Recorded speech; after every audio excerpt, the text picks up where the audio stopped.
Stop trying to fix your life with a brand new morning routine. When you are recovering from deep burnout, a total overhaul is actually an attack on your nervous system that triggers more exhaustion.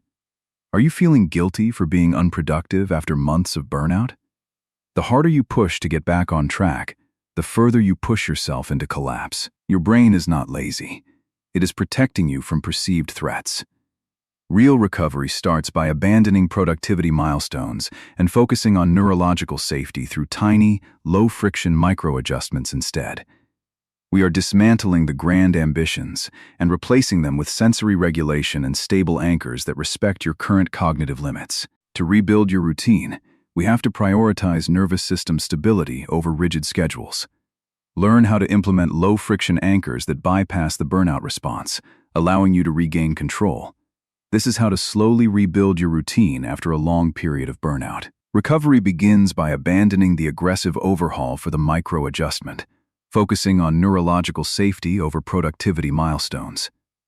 We dismantle the guilt of inactivity, replacing grand ambitions with low-friction anchors that stabilize the nervous system. By prioritizing sensory regulation over rigid schedules, we rebuild a sustainable momentum that respects our cognitive limits. This is not about crashing and restarting again and again. It is about a slower, steadier way forward, without the devastating cycle of aggressive comeback followed by inevitable collapse. Let us start by exposing exactly why the fresh start you have been chasing is actually working against you. Every year, a familiar pattern repeats itself, especially around the tail end of summer. In August 2026, an intense wave of aggressive biohacking content flooded every corner of the internet. Cold plunges, 5 a.m. wake-up calls, elaborate supplement stacks, all promising to fix your burnout overnight. This obsession with dramatic optimization feels productive, but it frequently triggers something far more dangerous in a secondary burnout phase, often worse than the original exhaustion that started this whole cycle in your nervous system. Already depleted, cannot tell the difference between a demanding job and a demanding new routine, both register as a threat requiring significant energy your body simply does not have. Right now, this is the deception hidden inside every fresh start. It feels like healing while functioning like another form of harm. Many people carry a quiet guilt about how they spent the summer, feeling like time was wasted while burned out, and that guilt becomes the fuel behind an aggressive comeback, an attempt to make up for lost time all at once. But guilt is a terrible foundation for recovery, because it pushes you towards speed instead of safety. The mindset shift that actually works is moving away from guilt and toward a genuine focus on neurological safety. Neurological safety simply means your nervous system no longer perceives your daily life as an ongoing threat. Without that safety established first, no amount of discipline or motivation will make a new routine actually stick. And before building anything new, you need to learn to recognize when your nervous system is rejecting a schedule. Your body sends clear physical signals long before your conscious mind catches up to what is happening. And a racing heart, when you glance at your calendar, is one of the clearest signals. Your nervous system can send in tight shoulders or a clenched jaw first thing in the morning, often indicate a schedule that feels threatening. Sudden wave of fatigue the moment you sit down to plan your day is another common warning sign. And difficulty falling asleep the night before an ambitious new routine begins is your body quietly protesting none. Unexplained. Urge to procrastinate on simple tasks can actually be a protective nervous system response. These are not signs of laziness. They are precise data points your body is providing about your true capacity. Learning to read these signals accurately is the real first step toward any sustainable recovery. Ignoring these signals and pushing through anyway is exactly what leads back into secondary burnout. This is why the aggressive fresh start so often fails. It ignores the very data that could have prevented collapse. Instead of asking, how ambitious can my new routine be? Start asking, what does my nervous system feel safe? Attempting this single question reframes recovery entirely, shifting the goal from output toward genuine physiological safety. Once safety becomes the priority, the guilt about a wasted summer naturally begins to fade on its own. Stop measuring recovery by how much you have accomplished and start measuring it by how safe you actually feel. And this shift alone prevents the exhausting, repetitive cycle of crashing hard and restarting from zero again and again. And understanding this deception is essential, but understanding alone will not rebuild your routine for you. In the next section, we build the actual architecture. Low-friction anchors designed to work even when willpower is gone. And forget the 5 a.m. wake-up call, the cold shower, and the hour-long journaling session. For now, that entire elaborate routine requires a level of willpower your recovering nervous system simply does not have yet. And instead, we replace it with just 3 effortless non-negotiables, each requiring essentially 0 willpower to complete. An effortless non-negotiable is something so small that skipping it would actually take more effort than doing it. The first non-negotiable might be as simple as opening a curtain to let natural light into the room. The second might be drinking a single glass of water within the first few minutes of waking up. The third might be simply sitting upright for 60 seconds before reaching for a phone or any screen. Notice that none of these require motivation, discipline, or any complicated multi-step process to execute. Each one takes under a minute, and each one sends a small, clear signal of stability to your nervous system. This is the core architecture of low-friction anchors, tiny actions that rebuild trust without demanding real effort. Beyond these 3 anchors, sensory regulation tasks play a crucial role in signaling safety directly to your brain. Temperature changes are remarkably effective here, even something as simple as splashing cool water on your wrists. This small temperature shift can help interrupt a spiraling stress response without requiring any real exertion. Grounding techniques work through a similar mechanism, using your physical senses to anchor you in the present moment. Simply naming 5 things you can see in the room can measurably shift your nervous system out of alert mode. Feeling the texture of a chair, a blanket, or the floor beneath your feet accomplishes something remarkably similar. These sensory tasks are not about relaxation for its own sake. They are direct signals of safety to your brain. A brain that receives consistent signals of safety gradually stops treating ordinary daily life as a threat. As your nervous system calms, it becomes capable of handling slightly more complexity without feeling overwhelmed. This is exactly when many people make a critical mistake, adding far too many new habits all at once. A complex to-do list, even a well-intentioned one, creates significant cognitive load for an already fragile system. Every additional item on that list represents another decision your depleted brain now has to track and manage. The solution is selecting exactly 1 low-stakes anchor to focus on per day. Nothing more, nothing less. A low-stakes anchor might be something like a 2-minute walk outside, or writing down a single sentence. The specific anchor matters far less than the constraint of choosing only 1 thing to focus on that day. This constraint protects your limited cognitive bandwidth from being drained by decision-making before anything even starts. Over time, these single daily anchors accumulate into something surprisingly substantial without ever feeling overwhelming. You are not forcing a comprehensive new lifestyle. You are gently laying 1 small, stable brick at a time. Each brick, however small, adds genuine structural support to a foundation that was previously cracked and unstable. This architecture works precisely because it respects the depleted state your nervous system is currently operating from. It does not ask for more than you currently have available, and that restraint is precisely its greatest strength. With this architecture in place, we can now shift toward measuring success in a completely different way. Most productivity systems measure success by counting how many tasks you manage to complete in a day. During active burnout recovery, this metric becomes not just unhelpful, it becomes genuinely counterproductive. A far more useful metric is simply asking, how regulated does my nervous system feel right around noon? Regulation here means a felt sense of calm capability, neither frantically wired nor completely shut down and numb. If by noon you feel reasonably calm and capable, your morning approach was appropriately paced for your current capacity. If by noon you already feel frazzled, wired, or completely drained, something in your morning was simply too much. This single midday check-in becomes far more valuable data than any completed checklist could ever provide you. It tells you in real time whether to continue as planned or to deliberately scale back for the rest of the day. Techniques for micro-resting throughout the day are essential for maintaining this regulation across longer work intervals. A micro rest might be nothing more than closing your eyes and breathing slowly for exactly 90 seconds. It could also be stepping away from your desk and looking at something distant through a window for a moment. These brief pauses prevent the kind of gradual nervous system overload that leads directly to a late afternoon crash. That familiar afternoon energy crash is frequently not a lack of sleep. It is accumulated, unregulated stress finally catching up. Inserting micro-rests every 60 to 90 minutes can prevent this accumulation from ever reaching a full crash point. This is a small, sustainable investment of time that pays back significantly more energy later in the same day. Beyond internal regulation, external digital boundaries have become an essential part of any real recovery approach in 2026.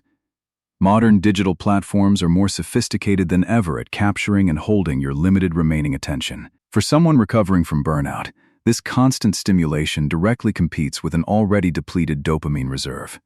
Protecting that reserve means being far more deliberate about when and how you engage with notifications and screens. A simple, effective boundary is designating specific windows for checking messages rather than responding to every alert instantly. Another effective boundary involves keeping your phone physically out of reach during your very first daily anchors. These digital boundaries are not about eliminating technology entirely. That would be neither realistic nor genuinely necessary. They are about consciously deciding when your limited dopamine reserve gets spent, rather than letting algorithms decide for you. Every unprotected moment of scrolling pulls a small amount of energy away from your actual recovery process. Over the course of a full day, these small, unprotected moments can quietly add up to significant depletion. This is precisely why 2026-style digital boundaries emphasize protection of limited resources over rigid total restriction. You are not banning your phone. You are simply becoming the deliberate gatekeeper of your own remaining energy. Combining midday regulation check-ins, scheduled micro-rests, and mindful digital boundaries creates a genuinely different kind of day. This is a day built around sustainable regulation, rather than one built purely for maximizing raw completed output. Ironically, output often improves anyway once regulation becomes the actual priority, simply as a natural byproduct. But that improved output is never the primary goal here, and treating it as the goal quietly undermines everything else. With regulation firmly established as your true metric, we can now begin deliberately building lasting momentum on top of it. There is compelling science behind why adding just one small habit every 7 days consistently outperforms a total overhaul. A total life overhaul demands enormous willpower all at once, precisely the resource burnout recovery has already depleted. Because willpower is essentially finite, an overhaul inevitably collapses once that limited daily reserve runs dry. Adding one small habit weekly, by contrast, requires only a tiny amount of willpower spread out over several days. This gradual pacing allows each new habit to become genuinely automatic before the next one is ever introduced. By the time a second habit is added, the first one requires little to no conscious effort to maintain anymore. This is fundamentally how sustainable momentum differs from a temporary burst of unsustainable, exhausting motivation. Momentum compounds gradually and quietly, while unsustainable motivation burns brightly for a while and then collapses completely. This weekly pacing also directly relates to something psychologists call your personal window of tolerance. Your window of tolerance is the range of stress you can experience while still remaining calm and functional. Push significantly beyond that window, and your nervous system shifts into a full fight-or-flight stress response. Once fight-or-flight activates, learning new habits becomes nearly impossible, since survival mode overrides all deliberate planning. The goal, then, is expanding your window of tolerance gradually, rather than repeatedly slamming directly into its edges. Adding change slowly, one small habit per week, keeps you comfortably inside that expanding window almost every single time. Each successfully completed week without triggering a stress response gently widens the boundaries of that same window over months. This gradual widening allows you to comfortably handle far more than you initially could ever manage. This expansion happens naturally, almost invisibly, precisely because you never forced it through sudden, overwhelming effort. And positive feedback loops accelerate this entire process significantly once they are deliberately built into your daily routine. And a positive feedback loop simply means a small win that naturally, immediately reinforces the exact behavior that creates it. In completing one of your low-friction anchors and consciously noticing that small completed win creates precisely this loop. That brief moment of genuine recognition releases a small amount of dopamine tied directly to real, tangible action over time. This rewires your brain to associate small, consistent effort with authentic satisfaction, rather than mere relief. This is fundamentally different from the premature satisfaction that comes purely from planning or merely announcing an intention near. The reward is directly and specifically tied to real behavior, not to talk, hope, or ambitious future intention. And stacking several of these small positive loops together across a single week begins to create genuine sustainable rhythm. And a sustainable rhythm feels distinctly different from a rigid schedule. It bends naturally without breaking. Under real pressure, if one particular day proves harder than expected, the rhythm simply flexes rather than collapsing entirely all at once. This flexibility is a genuine feature of the system, not some kind of failure or personal weakness on your part. Rigid schedules shatter completely under real pressure, while genuine rhythms bend and then reliably return to their baseline. This is precisely the resilience that low-friction, gradually building momentum is specifically designed to create over time. You are not simply building a routine here. You are building a genuinely adaptive system built for real recovery. In our final section, we look at how to fully integrate this adaptive system into a lasting new normal. For years, productivity has been culturally framed as something achieved despite your well-being, often at its direct expense. This entire framework needs a fundamental redefinition if any recovery is genuinely going to last over the long term. Real, sustainable productivity is not a sacrifice of your health. It is a natural byproduct of your health. When your nervous system feels safe and properly regulated, focus and genuine energy simply emerge as natural results. You no longer need to force output through sheer willpower once regulation has become your underlying, stable foundation. This reframe fundamentally changes your relationship with rest. Rest is no longer something you have to earn first. Rest becomes a core, non-negotiable component of the system itself, not an occasional reward for completed output. With this new understanding firmly established, the next essential step is creating a genuine long-term maintenance plan. A maintenance plan acknowledges honestly that future periods of high stress will inevitably occur again at some point. Rather than pretending stress will never return, you plan in advance for exactly how you will respond when it does. This might mean identifying in advance which of your daily anchors are truly non-negotiable, even during a genuine crisis. It might also mean deciding ahead of time which habits can be temporarily paused without any guilt whatsoever. Building this flexibility directly into the plan itself prevents a single difficult week from spiraling into total relapse. Without this built-in flexibility, one particularly bad day can easily feel like complete and total system failure. With flexibility deliberately built in, that same difficult day simply becomes a normal, expected part of the process. This distinction alone prevents an enormous amount of unnecessary guilt during future periods of unavoidable difficulty. The final step in this entire process involves learning to genuinely trust your capacity again, gradually and carefully. After a long period of burnout, trusting your own capacity again can feel surprisingly difficult and unfamiliar. This trust is rebuilt slowly, incrementally, through the repeated experience of small, consistently kept promises to yourself. Every completed low-friction anchor is technically a small kept promise, and small kept promises steadily rebuild deeper trust. Over enough time, these small promises accumulate into a genuinely different underlying relationship with yourself. You begin to trust that you will actually show up for yourself, even when initial motivation feels genuinely low. This trust becomes the true, quiet foundation beneath everything else we have carefully discussed throughout this video. Maintaining clear boundaries remains essential even after this deeper trust has been successfully rebuilt over time. Boundaries around digital attention, around your daily anchors, and around rest all continue protecting you long-term. These boundaries are not restrictive limitations. They are the very structure that reliably prevents future relapse. Without them, it becomes remarkably easy to slowly slide back into the exact same aggressive, unsustainable overhaul pattern. With them firmly in place, You gain genuine freedom to expand gradually without ever risking total collapse again.